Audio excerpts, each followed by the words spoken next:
All right. Hi, everyone. My name is Emily, and I am a recovered alcoholic. Welcome to a Design for Living Big Book study. We are on page 9 at the very bottom at Bill's story. Do you want to start or I start? It's up to you, honey. All right. I guess I'll start. All right. We are at we had come to pass along his experience along with me if I cared to have it. I was shocked but interested. Certainly, I was interested. I had to be, for I was hopeless. And I like to point that out because it says hopeless. You know, when we first come into the rooms, we are hopeless and we don't have any hope at all because, we are very desperate. We don't know what we are to expect when we come into the rooms. We are very unhappy and broken, and a lot of us lose a lot of things. I know I had lost everything when I first came in, so I just wanted to point that out. I'll continue. He talked for hours. Childhood memories rose before me. I could almost hear the sound of the preacher's voice as I sat on still Sundays. Way over there on the hillside, there was that pre-offered temperance pledge I never signed. My grandfather's good-natured contempt of some church folk and their doings, some insistence that the Spears really had their music, but his denial of the preacher's right to tell him how he must listen, his fearlessness as he spoke of these things just before he died. These recollections welled up from the past. They made me swallow hard. That wartime day in Winchester Cathedral came back again.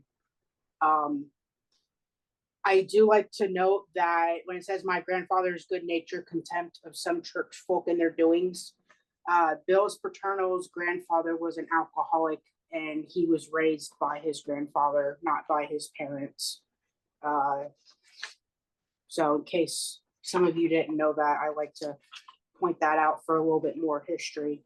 Elizabeth, do you have anything?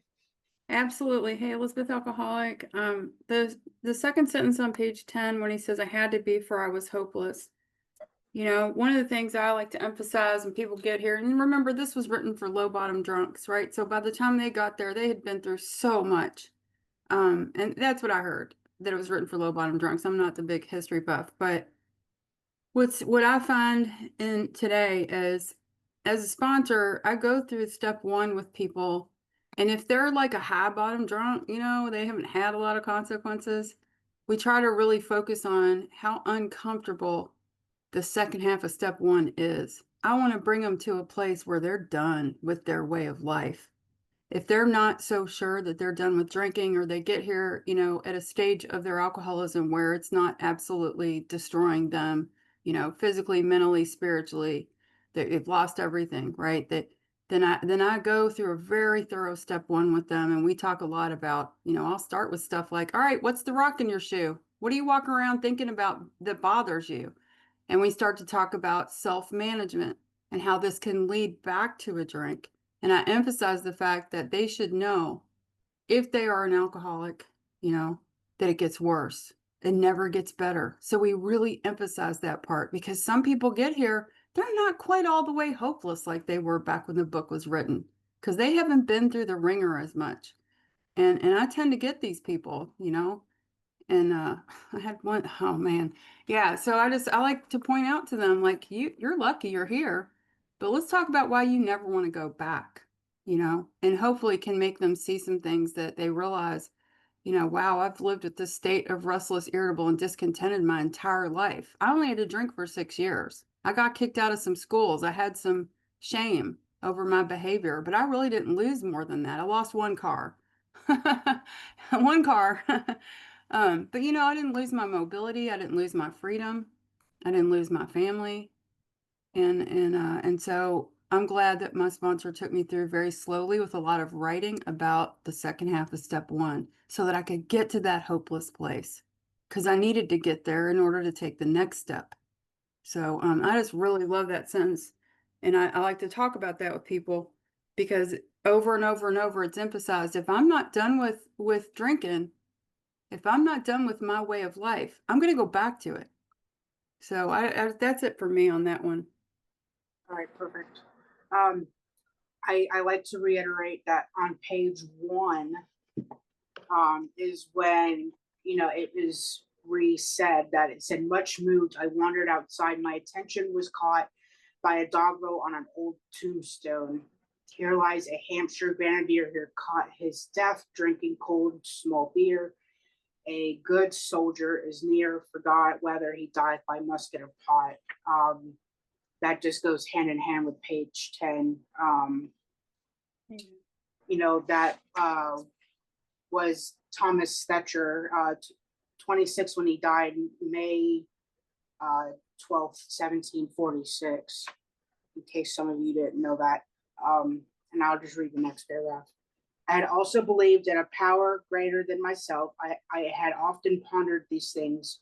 I was not an atheist, for people really are, for that means blind faith in the strange proposition that this universe originated in a cipher and aimlessly rushes nowhere.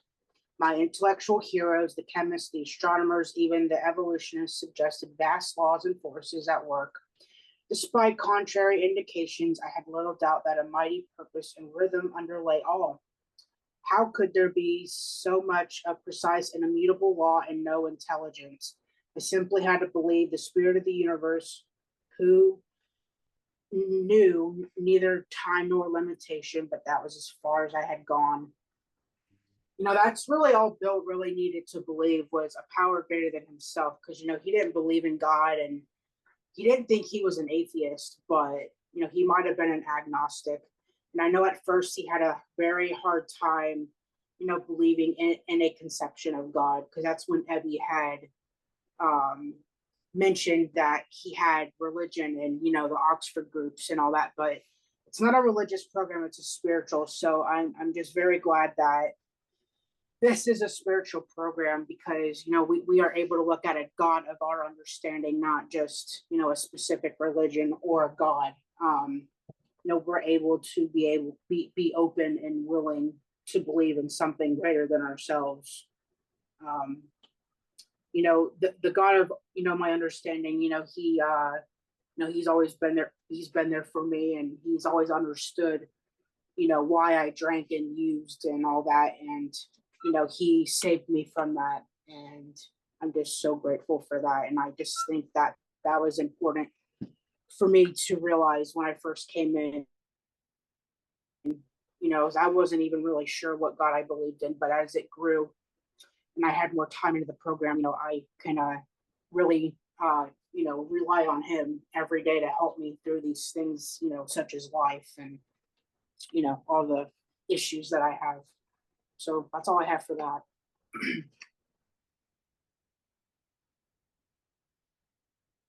You have anything, Elizabeth? No, you covered it really well. Okay. All right. You want to read? Sure. We're with ministers, right? Yes, correct. With ministers in the world's religions, I parted right there.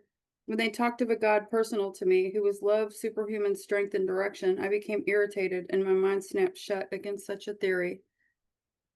To Christ I conceded the certainty of a great man, not too closely followed by those who claimed him, his moral teaching most excellent. For myself, I had adopted those parts which seemed convenient and not too difficult.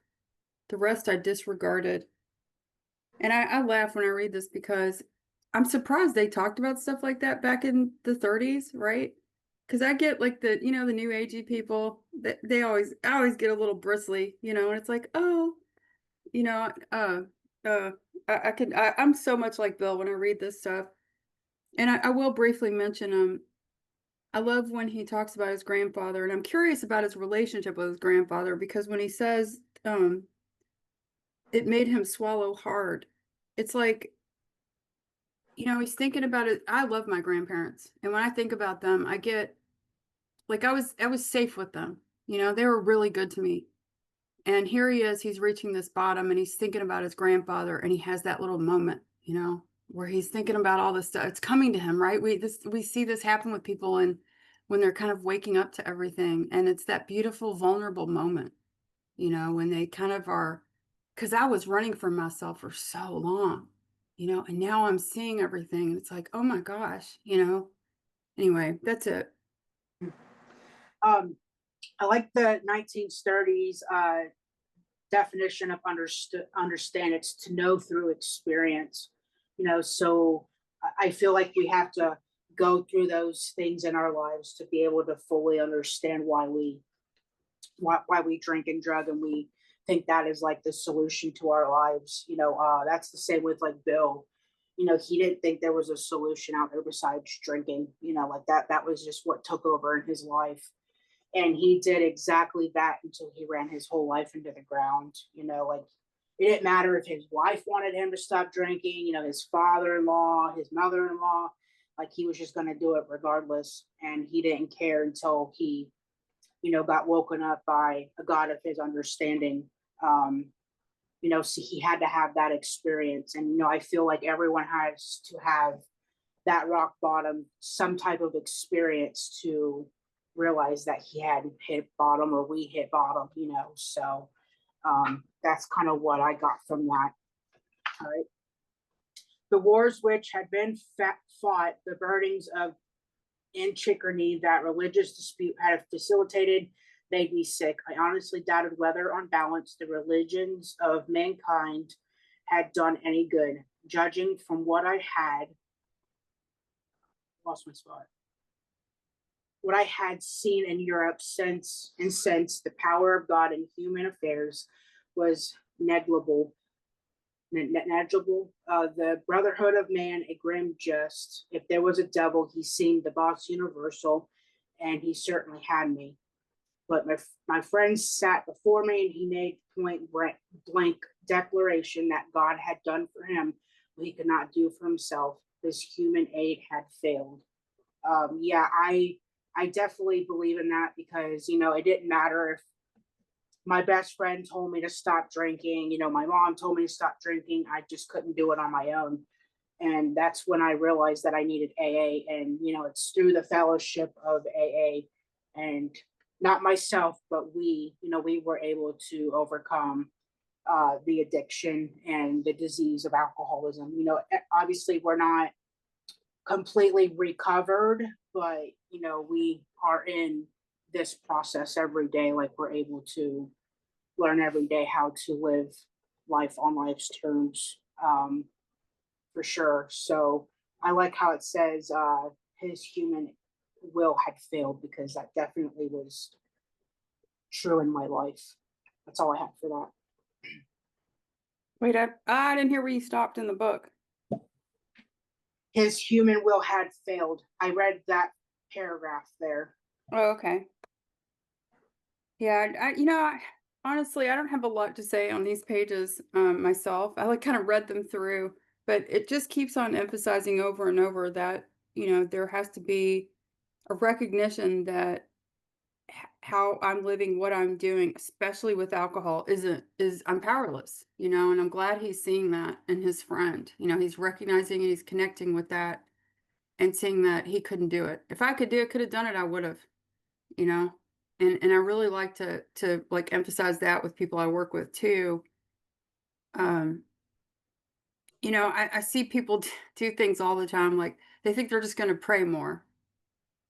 It doesn't matter if you pray more. Do you recognize how your way isn't working first? There always has to be that first, that, that, what is it they say in the three things? Self-seeking, meditation, and prayer, or I forget, self-examination, meditation, and prayer. Without the self-examination, I'm just going through the motions. I don't know why I'm doing this. There's got to be a reason. And when he talks about belief, right?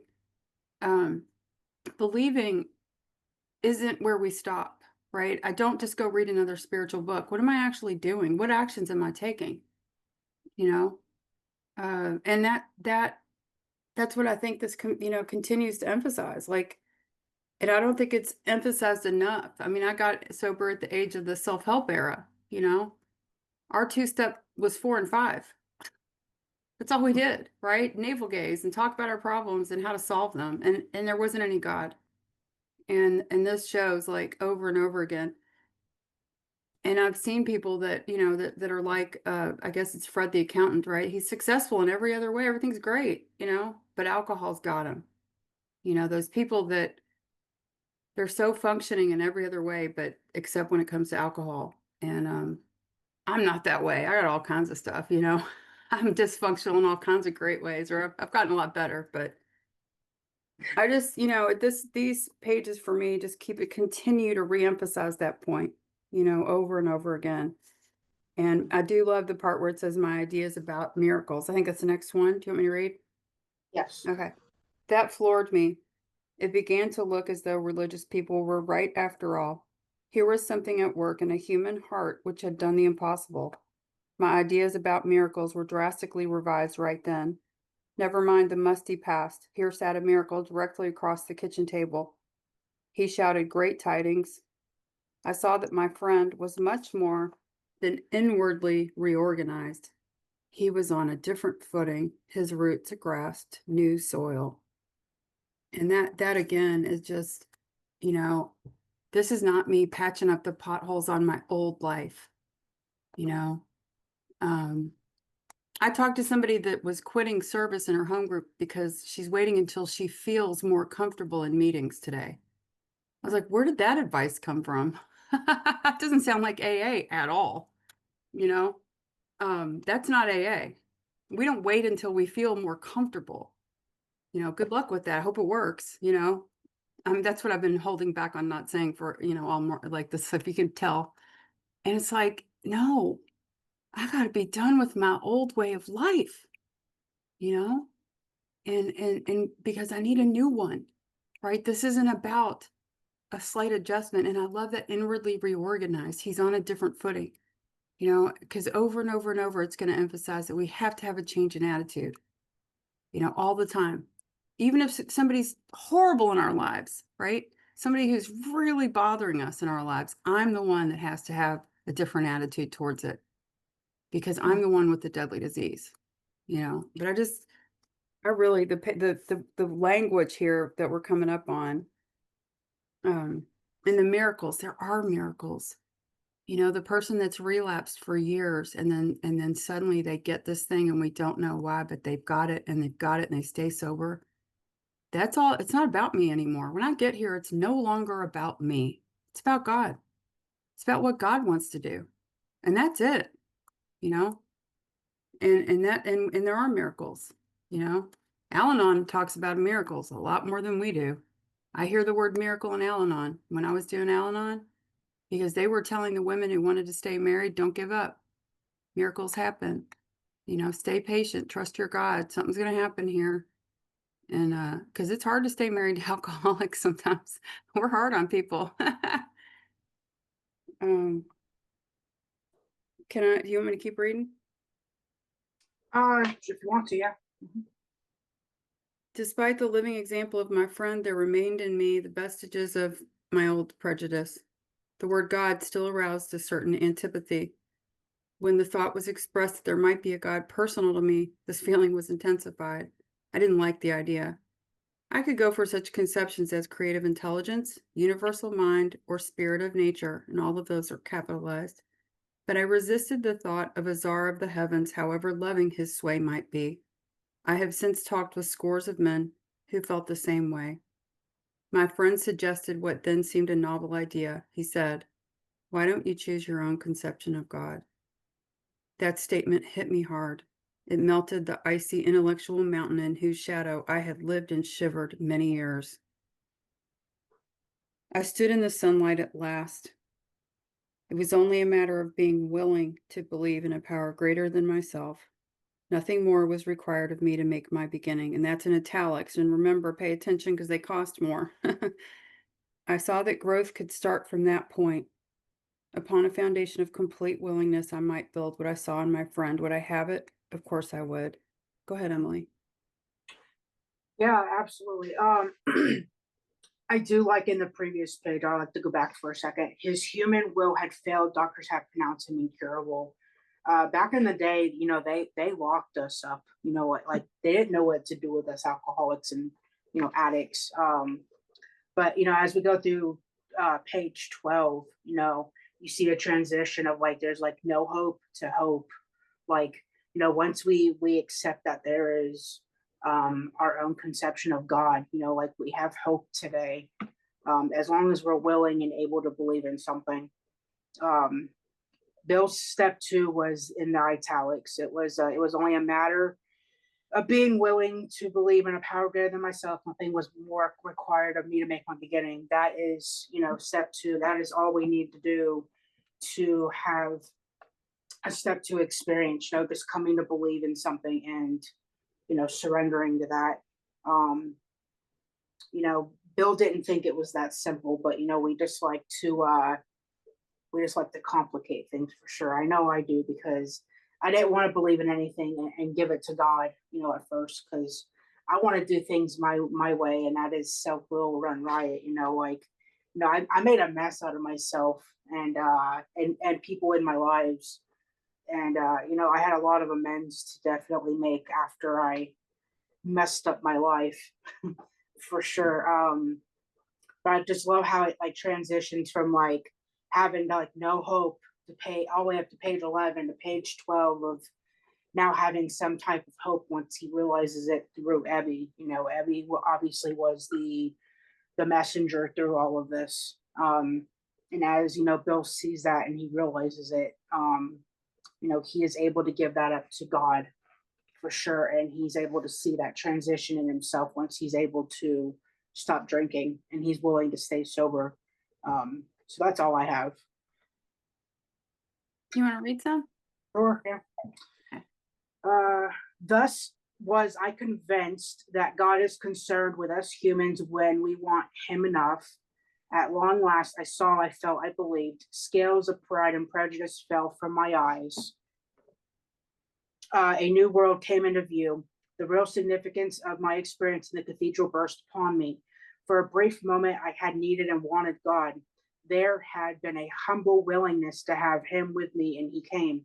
But soon the sense of his presence had blotted out of by worldly clamors, mostly those within us. And so it had been ever since. How blind had I been?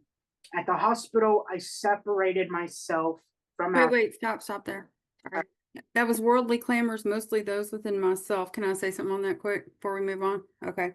So, when he says God is concerned with us humans when we want him enough, I found that for myself, I had to hit some walls where I didn't have answers myself because I'm good at finding answers and solving problems. I'm a great employee, right?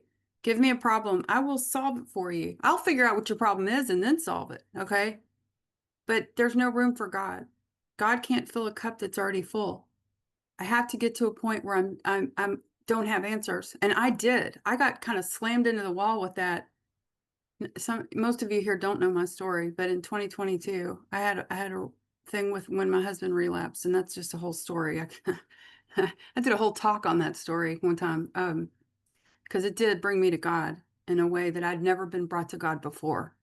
I was getting up at sunup and going to the park and writing and doing two-way prayer and all kinds of stuff because I was coming out of my skin with what was happening.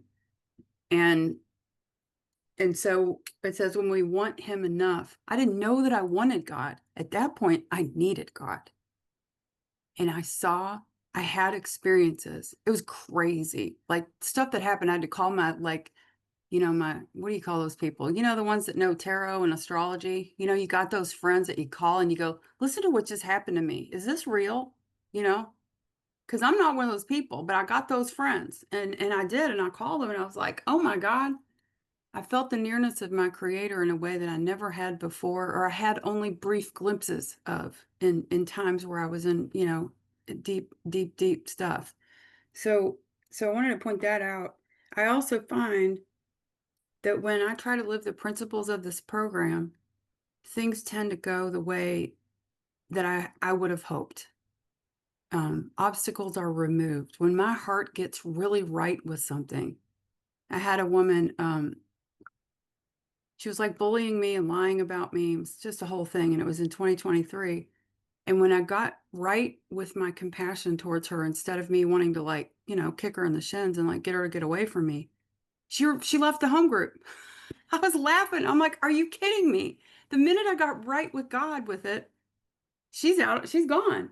And at the time I thought, oh, God's giving me a little pass because he knows this is hard for me, right? But I think it was because I got right. And the lesson And I know anytime I have trouble with something, I'm inviting it back into my life. I do. If I don't get right with God, it's kind of like praying for patience. Don't pray for patience. You don't get patience.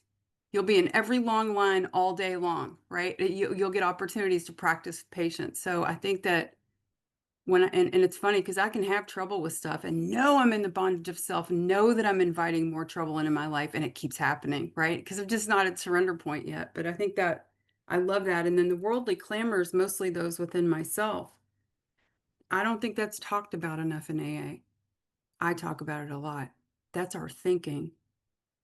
Within myself means my thinking, my fears, that constant running hamster on a wheel brain that is thinking about everything, the 50 million things I got to do, the what ifs, the oh my gosh, I shouldn't have said that yesterday, that just torments alcoholics.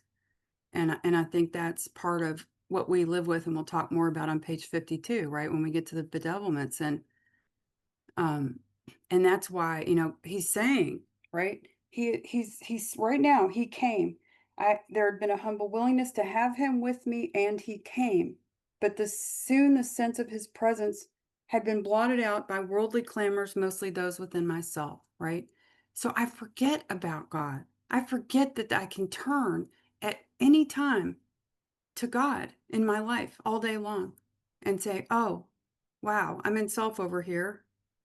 And I can get in, and for me, I need to get into action too, because I can't just try to shift in my thinking, because I'll just go back to what I was thinking about before. And that's where our 12th step comes in handy. Go help another alcoholic. Go check on that newcomer. Oh my God, I'm thinking about something in my life that I don't want to think about, and it's driving me crazy, and I'm in pain. Uh-oh. Do I have some newcomer phone numbers? That's where they really come in handy. Go check on that person so that I'm not stuck there. And anyway, I'm like, I have little to say in these pages until this one. I really get on this one. So thank you, Emily. No problem. You want to keep reading? Yeah, I'll share and then I'll pick up. I definitely like how it says, how blind had I been, God has to open our eyes to be able to see these things in our lives, like we're so blind to seeing what we do when we're in active addiction. Like I didn't see what I was doing until I was hurting someone, until I decided to get sober and look at my side of the street. Yeah, absolutely. And then being humble and willing to go to God to ask for help. Like, I never wanted to do that. I didn't think I needed help until, I realized that there was nothing else that I could do on my own. I had already run my life into the ground. So I definitely needed God's help. And I'm glad that, we are able to see that in our lives once we hit rock bottom. It says, at the hospital, I separated from alcohol for the last time. Treatment seemed wise, for I showed signs of delirium tremens. That was December 11th, 1934, in Towns Hospital. That was his last time that he had been hospitalized. He had been hospitalized 3 times previously with this one. So that was his last time that he had picked up a drink and was in the hospital and recovering.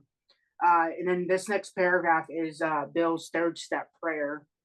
It says, therefore, I humbly offered myself to God as I then understood him to do with me as he would. I placed myself unreservedly under his care and direction. I admitted for the first time that of myself I was nothing, that without him I was lost. I ruthlessly faced my sins and became willing to have my newfound friend take them away root and branch. I have not had a drink since.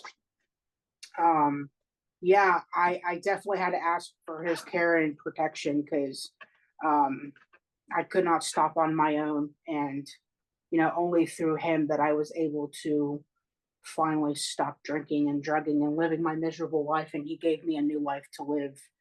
Um, I was definitely lost, that's for sure.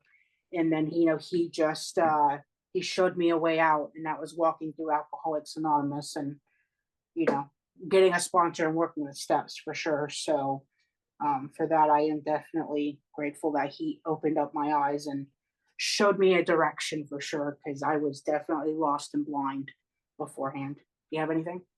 Yes. I like to point out where he says, I humbly offered myself to God as I then understood him. And this is right after he said a willingness to believe was enough to make a beginning. And I I was a perfectionist when I got here. So I think I need to do step 2 and 3 perfectly right now. Mhm. And I got stuck there, right? And for me, the step that all the steps are in order except for me, my personal experience too has been a long process and it's evolved over time. And it's because of my experiences. I love what you said about understood. And I want to ask you again for what that is and where you're getting. I have a compendium, but I don't have any other source. I'd love to have one if anyone wants to give me a Christmas present one day. Anyone who ever hears this recording, it's Elizabeth in Louisville. You can get me one of those old dictionaries. But God, I would love to have a resource online that you can look it up. That would be just amazing. And I haven't found one yet because I like to understand what they were talking about then. Like suggestion was subtle command. Yeah, you want to say the steps are suggestions? Okay, cool. Those people? Oh, they're just suggestions. Okay, good. Good luck with your recovery there, buddy. But I love that subtle command. But as I then understood him, that means I might not understand at all right now. And it's okay. Not everyone has the white light experience that Bill had, which, they talk about we read the spiritual appendix at my home group yesterday. Yeah, they don't mention that yet, but, and then I love where it says, I place myself unreservedly. That means no reservations. That means, what are you holding on to? And again, I get women that are, 10, 15 years sober, and we go back through the book on emotional sobriety. Are you fighting with your husband? Are you unhappy at work? Let's talk about what reservations, what do you think you can still manage in your life? What are you managing? And how's that going for you? And how much are you blocked? Because I realized at some point God could be standing in front of me with a burning bush going, Hey, Elizabeth, I got some stuff for you. And I'm like, I'm a little busy over here trying to solve a problem.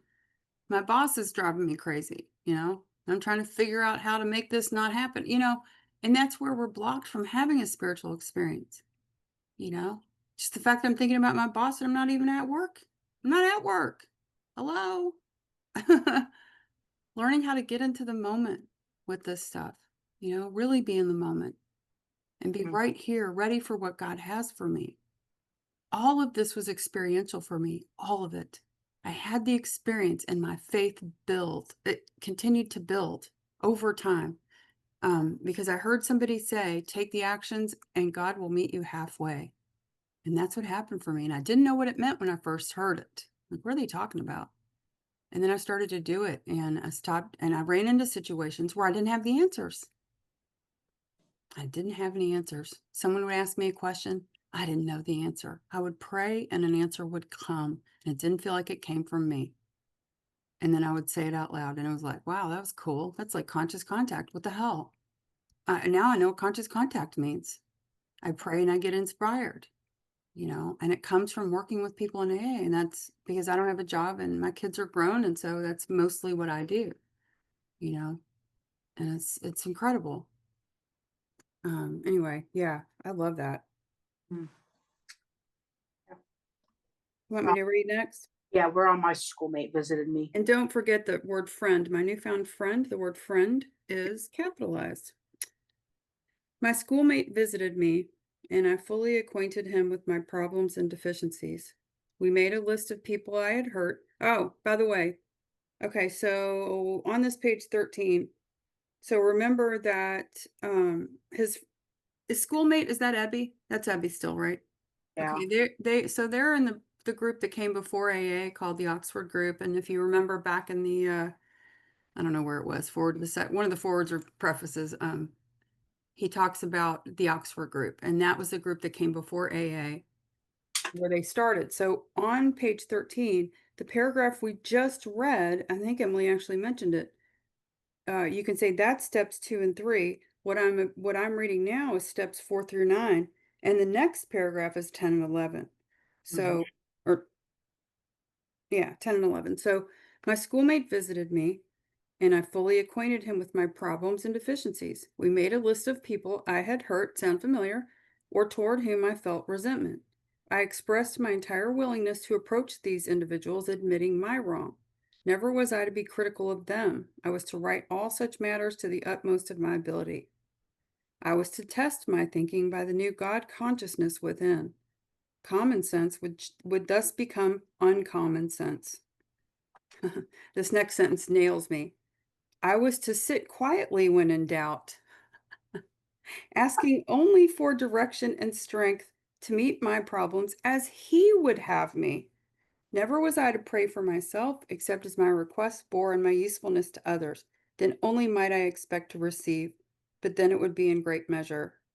And for me, that nails me because, first of all, my ego doesn't let me know when I'm in doubt. No, not me. Emily and I found out that we're both Leos if you get into astrology, this might not be a surprise, right? And we're learning how to share space. Like, it's pretty fucking awesome. Oh, I cussed on the thing. Is that bad?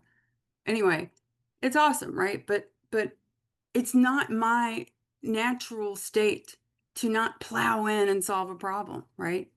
I see that Jen has a problem. I'm going to run in there and I think I'm being helpful, but I'm stepping on her toes and I don't even notice.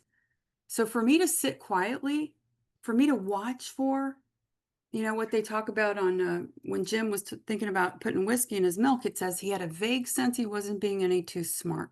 He got that little tiny little thought that said, hey, maybe you ought to not do what you're thinking about doing, or maybe you ought to go check this out with people. That's uncommon for me because I know everything. I don't need to check things out. What do you mean? So for me to pause, and I do now, I follow that little thing because I'm 58 years old and I have embarrassed myself. I have gotten myself into trouble. I had a letter written about me one time that somebody sent me and it was horrifyingly painful to read. But, and not all of it was true. Got to get that. But some of it was, and, and I've had to have those humiliating, humility equals humiliating things to knock me down enough that I've finally learned, okay, maybe you ought to check this out with somebody. And I have a woman that I call, she's the one, she's my closed mouth AA friend, because I still need sometimes to call somebody and go, is there a pink elephant in the living room? Because I'm seeing one. Can you validate this for me? Right? I still need that. Because sometimes I see stuff even in AA, I'm like, this is messed up, right? And to have somebody else go, yeah, yeah, it is. Yeah, you're not crazy. So, but I love that I have those people today, so I'm not running into something.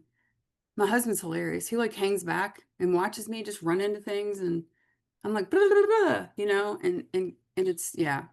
So go for it, Emily. I know you have something to say about this. You got to, right? She's laughing so hard. I see her. Go for it.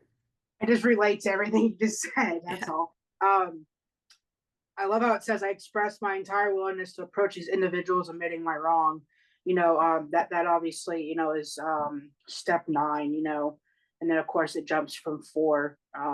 Previously the sentence listing people who had hurt and felt resentment. That is pretty much what we are supposed to do. We're supposed to admit our wrongs and clear our side of the street. And yeah, it was definitely Ebby when he had mentioned my schoolmate visited me. And fun fact, Bill was 3 days sober when he took the steps 4 through 11.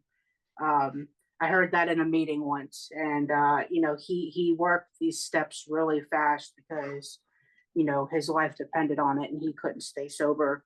Um, so yeah, I can definitely spot myself when I'm not being silent either, asking for direction and strength, when I did my 5th step, because I don't have the attention span of sitting here and, doing my hour after the 5th step. For sure. That was definitely challenging at first, but once I, learn to meditate and pray and ask for patience, um, that only God is able to reveal himself to me, and I like it says, never was I to pray for myself except as my request bore myself a usefulness to others. We're not supposed to be praying about ourselves. We're supposed to be praying for other people and, you know, our needs, you know, like if we're asking for our defects to be removed or, you know, being helpful to someone else, but not just directly asking, God, will please give me this job or, you know, this house or something like that. But like we're supposed to be praying for things to be of service to someone else. And it's definitely my experience. You know, it never works when we pray about ourselves because we're not supposed to, because that's selfish. And we're not trying to be selfish. That's what we come into this program. It's about other people, you know, and we fired ourselves when we first did step one. You know, we are absolutely not in control of our life anymore. You know, it is absolutely in in our control, you know, and only God allows that. Um so yes, I'll read the next. Wait, you want to open it up now? Yeah, Or- yeah, do that. We'll stop at page 13 at the bottom. Okay. Yeah, I think that'd be a good topic switch because we're going into, yeah, a Yep. little And, bit. I'll stop the recording.